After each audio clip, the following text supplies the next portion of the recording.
اب نوٹ کر لیجئے، یہ کتابیں اگر آپ پڑھنا چاہیں تو کتاب الملاحم میں پڑھیے، بدترین عذاب عربوں پر آیا کھڑا ہے، سروں پر تنا ہوا ہے، بدترین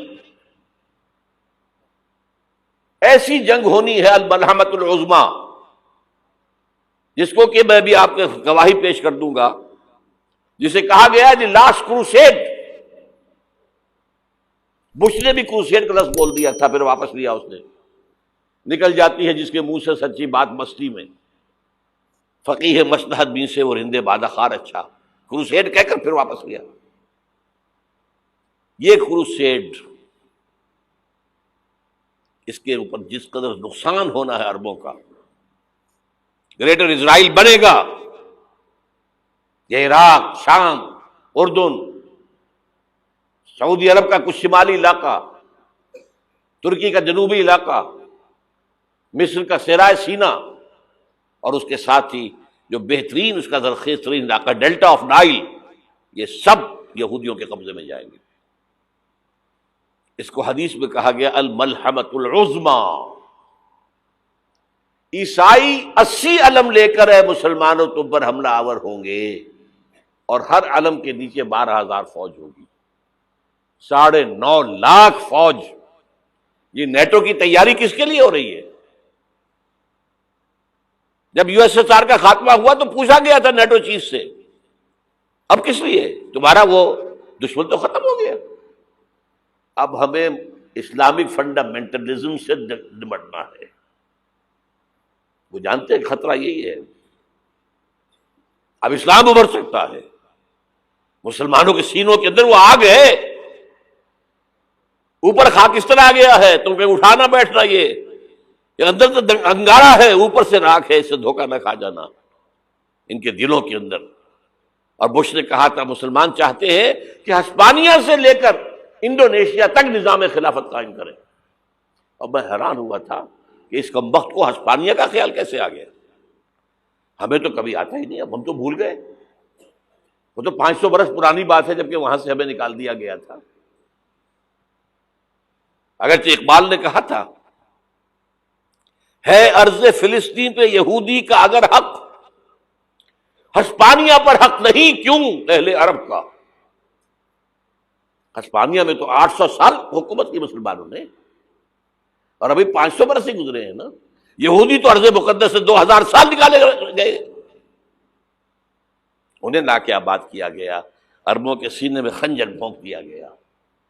وہ چھوٹا سا ملک جو چاہتا کرتا، کوئی پوچھنے والا نہیں۔ امریکہ جیسے اپنے بیٹے کی حفاظت کرے ویسے کرتا اس کی۔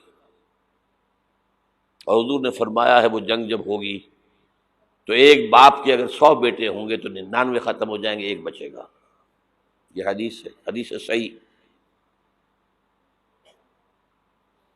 اور آپ نے فرمایا ویل للعرب من شر قد اقترب، عربوں کے لیے ہلاکت ہے، عربوں کے لیے بربادی ہے اس شر سے جو قریب آ چکی ہے۔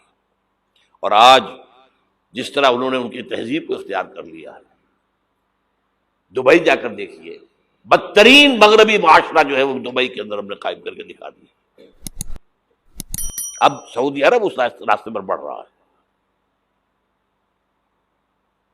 اور اس کے بعد نمبر 2 پر جو ہے ہم پاکستانی ہیں،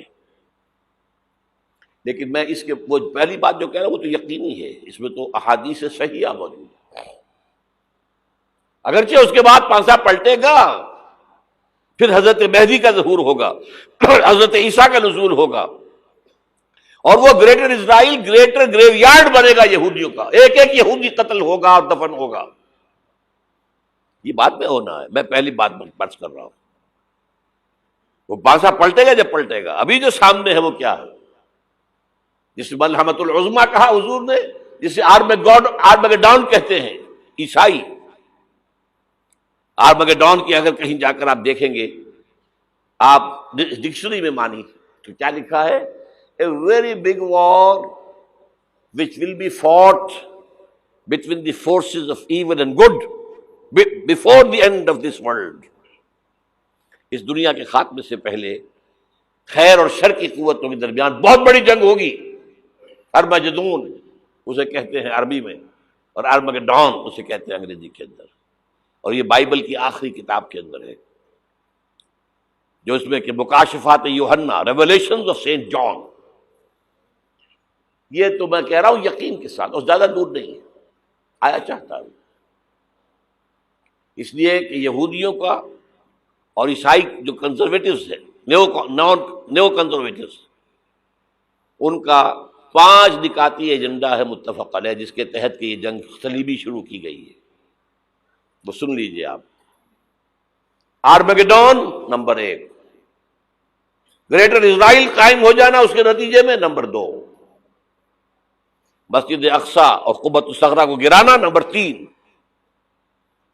وہاں تھرڈ ٹیمپل، وہ مسجد جو حضرت سلیمان نے بنائی تھی 1000 قبل مسیح میں، پھر برباد کی تھی نیبوکدنیزر نے، دوبارہ بنائی گئی، پھر دوبارہ ختم ہوئی 70 عیسوی تک گری پڑی ہے. ان کا خانہ کعبہ گرا ہوا ہے 70 عیسوی سے لے کر آج تک. ایک دیوار ہے ویلنگ وال، جہاں جاتے ہیں، روتے ہیں، پیٹتے ہیں، ماتم کرتے ہیں، وہاں وہ بنے گا تھرڈ ٹیمپل. اور نمبر 4، اس میں لا کر رکھا جائے گا تخت حضرت داؤد کا. یہ تخت کہاں ہے اس وقت؟ یہ لندن شریف کے اندر، جو ان کی پارلیمنٹ کا جو چرچ ہے، ویسٹ منسٹر ایبے، اس میں رکھا ہوا ہے. یہ ایک پتھر تھا جس پر بٹھا کر حضرت داؤد کی تاجپوشی ہوئی، پھر حضرت سلیمان کی ہوئی، پھر وہ پتھر رکھ دیا گیا جب حضرت سلیمان نے بنایا ہیکل مسجد اقصی، وہاں رہا وہ. ہر بادشاہ جو تھا یہودی اسی کے اوپر بٹھا کر اس کی تاجپوشی ہوتی تھی.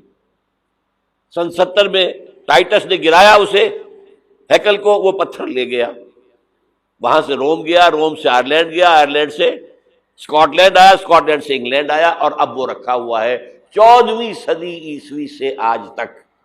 وہ ویسٹ منسٹر ایبے میں رکھا ہوا، ایک کرسی کی سیٹ میں اسے بنا دیا گیا ہے تخت کی شکل میں. اب انگریزوں میں کوئی ملکہ ہو، کوئی بادشاہ ہو جس کی بھی تاج پوشی ہونی، اس میں ہوتی. یہ لا کر رکھا جائے گا تھرڈ ٹیمپل میں، اور اس پر یہودیوں کے خیال کے مطابق ان کا مسیحا آئے گا جو مسیح دجال ہوگا. عیسائیوں کے خیال کے مطابق حضرت عیسیٰ آئیں گے، وہ ہمارا بھی خیال ہے حضرت عیسیٰ آئیں گے علیہ السلام. بہرحال یہ تو بات کی باتیں ہیں نا. اس وقت جو میں عرض کر رہا ہوں، عربوں پر بہت بڑا عذاب، اور پاکستان کا معاملہ البتہ یہ ہے، میں یقین سے نہیں کہہ سکتا. ہینگنگ ان دی بیلنس، ہو سکتا ہے اللہ تعالی ہم پر رحم فرمائے، ہو سکتا ہے، اگرچہ اس کی کچھ شرائط ہوں گی. چمن کے مالک اگر بنا لیں موافق اپنا شعار، اب بھی چمن میں آ سکتی ہے پلٹ کر چمن سے روٹھی بہار، اب بھی ہو سکتی ہے. اور یہ بھی ہو سکتا ہے کہ اللہ تعالیٰ نے معجزانہ طور پر ہمیں ملک دیا، ہم نے اللہ سے بدعہدی کی، وعدہ خلافی کی، غداری کی، لہذا سزا دی جائے اور ہم سے یہ ملک چھین لیا جائے. It's just possible. دور نہ سمجھے اسے، انہونی بات نہ سمجھے. جو گھیراؤ ہو رہا ہے آپ کے مغرب میں نیٹو فورسز اور مشرق میں بھارتی فورسز گدھوں کی طرح بیٹھے ہوئے انتظار کر رہے ہیں پاکستان اور ڈسٹیبلائز ہو جائے، یہاں اور بدامنی ہو جائے. اب لاہور میں پھر آج دھماکے ہو گئے ہیں. 2 دن پہلے کا دھماکہ میں سہ کے آیا ہوا ہوں، آپ کے سامنے بیٹھا ہوں. وہ جانیں بچی ہیں، جو ہماری اکیڈمی کا حشر ہوا وہ میں آپ کو نہیں بتا سکتا. یہ سارا کیوں ہو رہا ہے؟ تاکہ یہاں بدامنی ہو جائے اور ہمیں جواز مل جائے. مغرب سے نیٹو فورسز داخل ہو جائیں، مشرق سے بھارتی فورسز آ جائیں، اور ہمارے ایٹمی دانت توڑ کر اور پھر ہمیں بھارت کے سامنے ڈال دیا جائے. نو ڈو ایز یو لائک. یہ ان کا نقشہ ہے. ہوگا کیا وہ اللہ جانتا ہے، ہوگا وہ جو اللہ چاہے. لیکن اللہ کا چاہنا جو ہے وہ کس پر منحصر ہے؟ یہاں انقلاب برپا